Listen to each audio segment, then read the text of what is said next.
आज इंटरमीडिएट का बिहार विद्यालय परीक्षा समिति के दो महानुभाव, शिक्षा मंत्री प्रोफेसर चंद्रशेखर जी, बीएसईबी के चेयरमैन आनंद किशोर जी और शिक्षा विभाग के अपर मुख्य सचिव कुमार, तीनों लोग मौजूद थे। तीनों ने परीक्षा परिणाम घोषित कर दिया।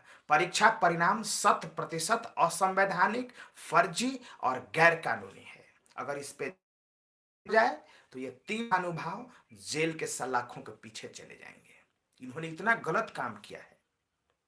6421 उत्क्रमित हाई स्कूल और स्कूल्स में जब एक शिक्षक नहीं है तो आपने उनको वहां से बच्चे कैसे पास कर गए?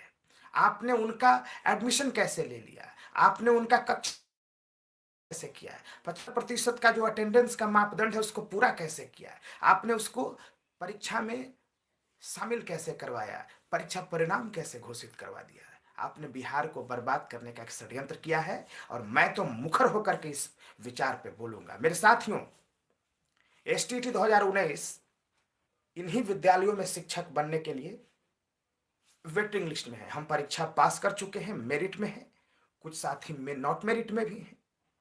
सभी रिक्त पद हैं, 1,30,000 पद रिक्त हैं। कहीं भी पढ़ाई का कोई वातावरण नहीं है।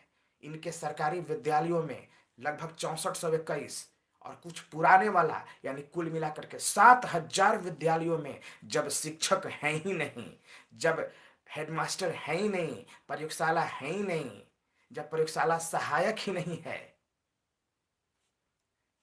प्यून क्लर्क चपरासी ही नहीं है, पढ़ाई का कोई वातावरण ही नहीं है, तो आपने उस विद्यालयों से, फर्जी विद्यालयों से परीक्षा परिणाम कैसे घोषित कर दिया? आपने उसको इजाजत कैसे दे दिया? आपने उसकी मान्यता कैसे दे दी? मान्यता देने वाला अधिकारी और पदाधिकारी दंडित होना चाहिए, क्योंकि मान्यता तभी देंगे आप जब वो विद्यालय चाहे सरकारी हो या प्राइवेट हो, जब मापदंड और मानदंड को पूरा करता हो, जब वो कोई भी काम नहीं है, ना वहां पे शिक्षक है, न विद्यालय है, न प्रयोगशाला है, न प्रयोगशाला सहायक है, न लाइब्रेरी है, न लाइब्रेरियन है, न खेल है, न खेल सामग्री है, कुछ है ही नहीं वहां पे, पढ़ाई का कोई वातावरण नहीं है, तो आपने फिर उसको मान्यता कैसे दे दिया?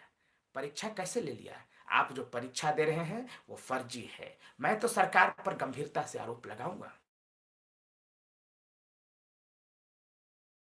दुनिया का सबसे ध्वस्त मॉडल है। इन्होंने या नेस्त नाबूद कर दिया बिहार को। बिहार को मजदूर की फैक्ट्री बना दिया, क्योंकि यहाँ शिक्षा 100% समाप्त हो गया। कहीं नहीं लेबोरेटरी है जी। ये साइंस का आज परीक्षा परिणाम घोषित कर रहे हैं। कहाँ इनके पास साइंस का प्रयोगशाला है? ये जरा दिखाएं अपने ना, कहाँ इनके पास साइंस का प्रयोगशाला है?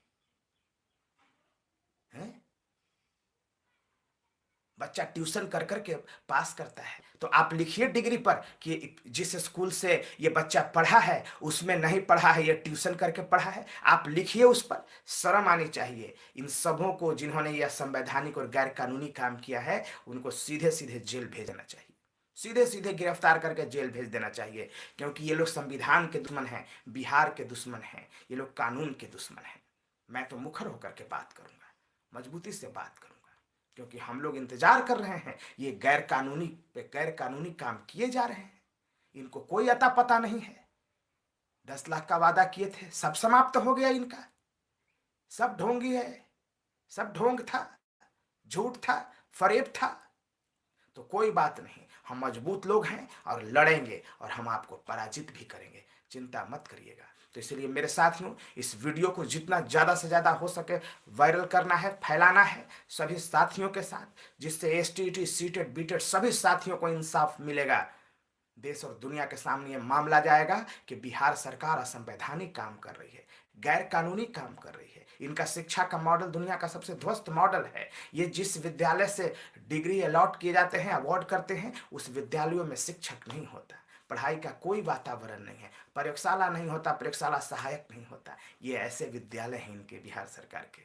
तो हमें इसको तो खोलना ही होगा, हमें तो इस पोल को खोलना ही होगा। जब तक हम इस पोल को नहीं खोलेंगे, इनको आंख नहीं खुलेगा और हम इनको पराजित करेंगे। इसी के आधार पर तो सभी साथियों से मेरा निवेदन है कि जितना हो सके इस वीडियो को वायरल करिए और सब कोई संगठित रहिए और एकदम लड़ने और मरने के लिए तैयार रहिए, क्योंकि बिहार अब बर्बादी के रास्ते पर अग्रसर हो चुका है और संवैधानिक काम हो रहे हैं।